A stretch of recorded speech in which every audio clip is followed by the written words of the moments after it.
Good afternoon, Alan. Good morning, Veronica. It's Friday, headed into the last days of March here, last week of March next week. It's been a wild month as we expected, ups and downs. Let's talk about factors of growth, Alan. After we talk about the factors of growth, I want to go into a little bit about pharmaceuticals, Ron, right? Yeah, I'll talk about Okay, so let's start with Alan. Go ahead, Alan.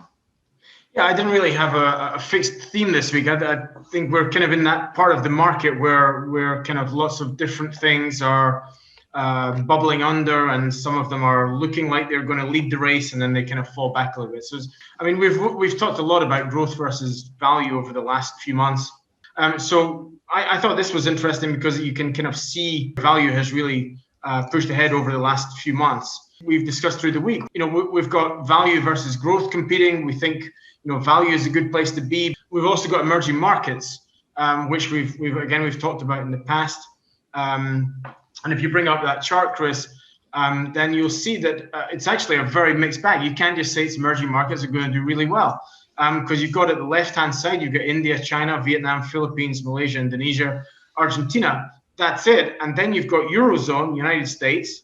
But then on the right side, you've got other emerging markets. You've got Russia, Brazil, Taiwan, Thailand. These are all going to underperform the Eurozone, for example, which is, the anemic, if it's not Japan, it's Eurozone. And these are all in between Japan and Eurozone. So you can't just say that emerging markets are going to do really well, because it's not the case. You have to be very choosy about which emerging market you might want to go for.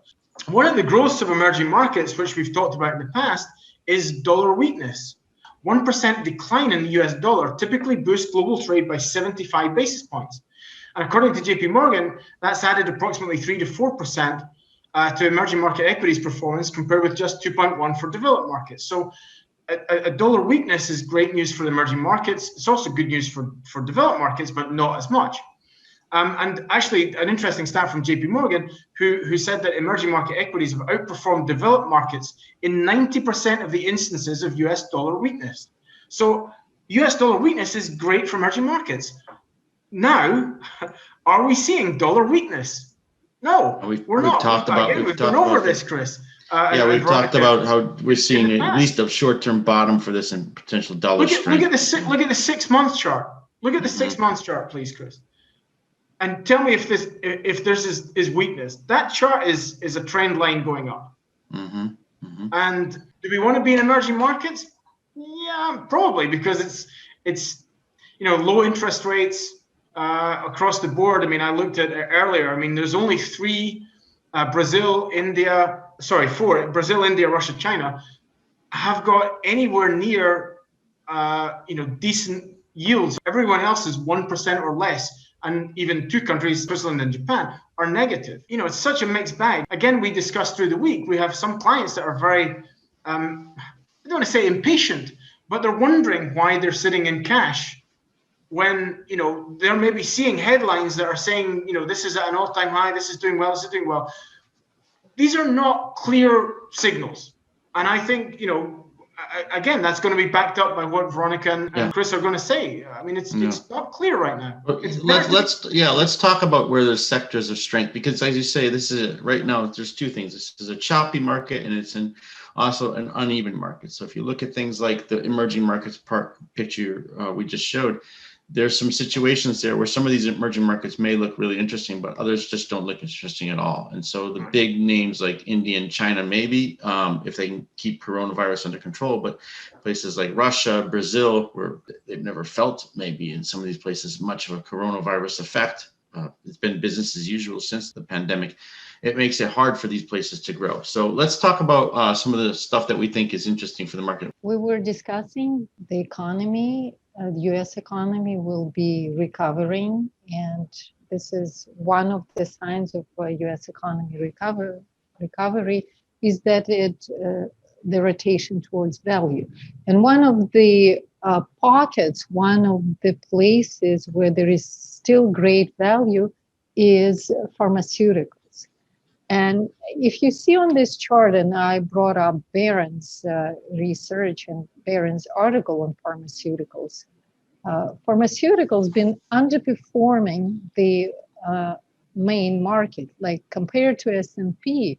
S&P made 40 3% last year, where pharmaceuticals like Van Eck Vector's pharmaceutical ETF made 21% last year, which is really surprising because all pharmaceuticals results were remarkable last year. They came up with the vaccines so quickly, but Wall Street, I guess, wasn't that impressed.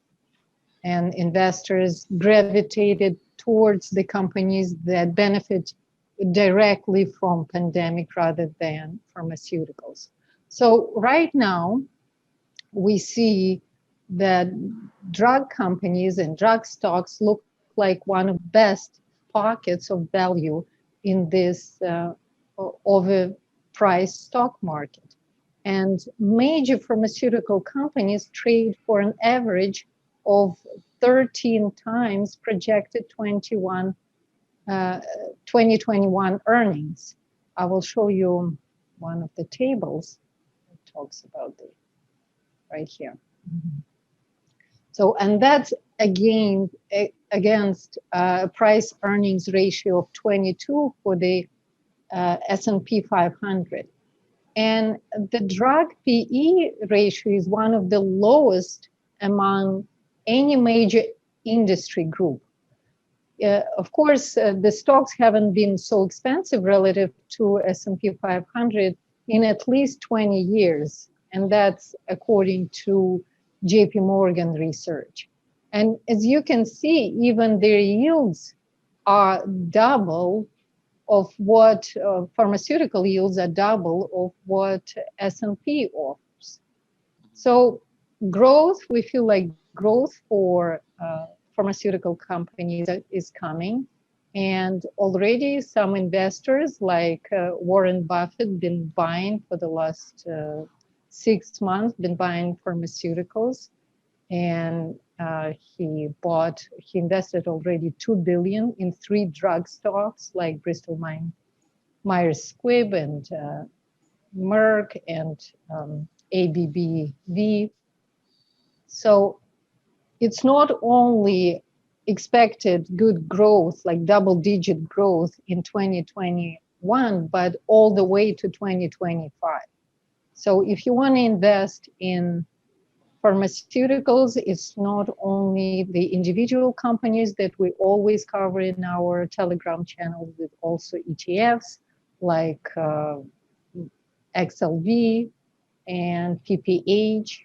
This is the Spiders and Vanek Vectors Pharmaceuticals ETFs. Yeah, I think we've been talking too about Pfizer being undervalued. Again, is that going to value versus growth? Because you have quite a mixed, there's some pharmaceutical companies are classed as growth, but most are, I mean. Yeah, these are deep value. At some point, these are just deep values. Company like Moderna, went up, 300%. But because it just went on the market at IPO last year, so that was a totally different story then. But we've highlighted a lot of stocks on the Telegram channel, which are basically startup, even SPAC growth stocks. So Genesis, biotech basically. Let's make the clear differentiation between biotech and some of these these conglomerate kind of large drug producers, essentially. Yeah, drug producers with either nutritional brands, they have a special division, or animal brands, they have a special division of. So things like Bristol Myers Squibb's, ABBV, what's a good one you mentioned? Pfizer, we've talked about, on the list.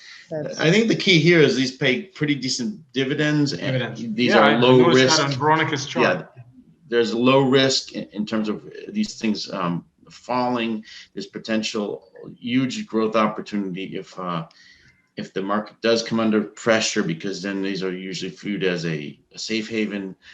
So the growth could be just because of the money flow issues. So, this is something we have to watch for. If we do see it, we'll publish information about it on our blog. I just wanted to bring up a couple things real quick, Russell.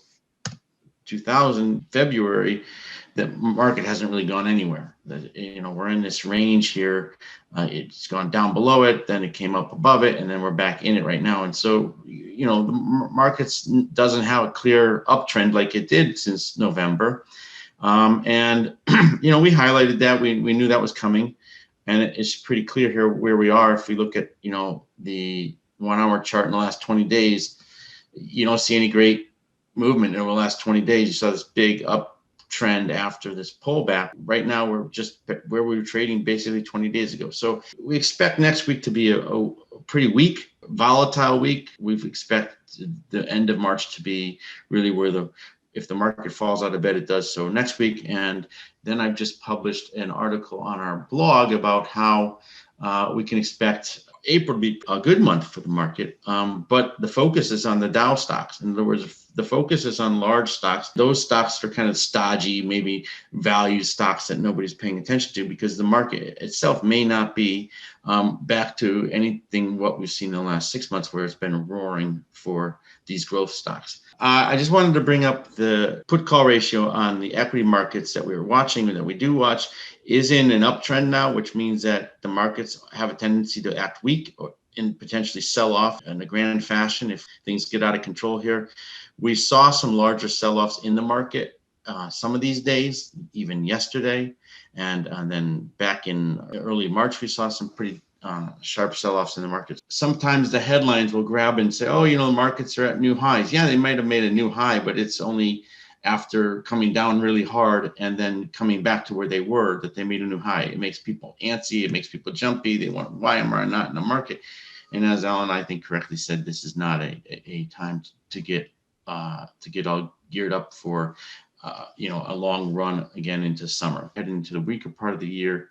And this actually is April marks the last month of the best 6 months of the year. So we look for any time we can sell.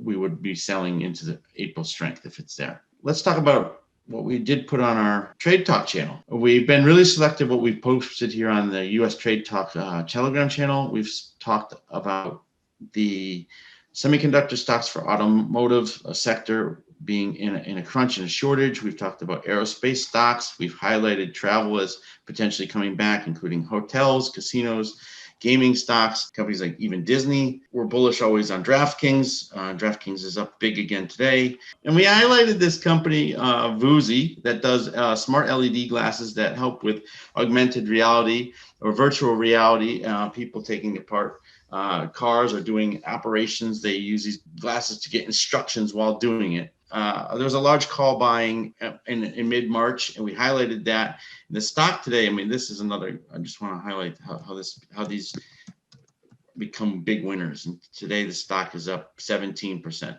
So if you look at this on a daily chart where we saw this breakout going to happen, well, we highlighted it here.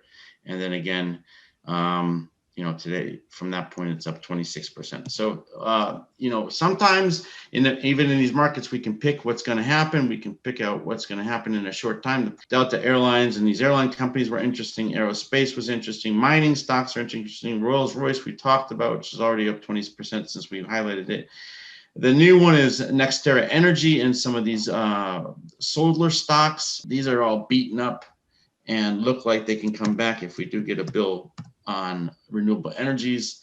This stock is up 7% today. Canadian Solar, we highlighted this yesterday, and really this to me is a good value play after being beaten up. But this NextEra Energy is also another one. So there's a lot of there is, after getting beat up, some of these growth stocks look pretty tempting here, and we'll be highlighting those. But the real play, I think, is in the big stocks going into next month in April. So that's all I have this week, guys. Have a good weekend. Take care. Thanks for joining us, everybody. Have a good weekend.